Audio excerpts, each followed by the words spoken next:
It might come as a bit of a surprise, but the most international sport in the world is maybe also the most racist.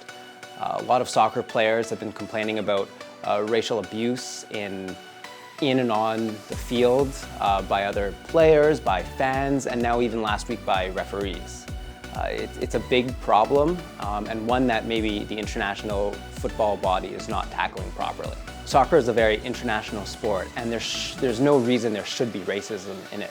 From every corner, soccer is maybe the most accessible sport to play. All you need is a ball and a net.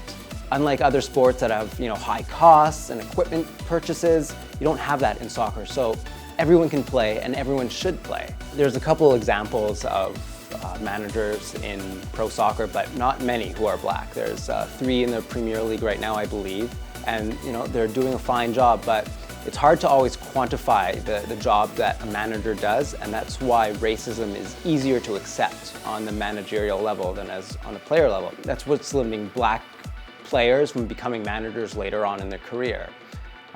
There's a disrespect and a problem with image. They don't think that the image of a black manager, that people are ready for it or that it would necessarily look good. They want a clean-cut, old white guy who's been around the block.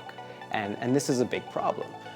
There's a lot of action in the NFL. They created this rule, the Rooney Rule, that forces people, the owners, when they're doing a hiring process, to interview one minority.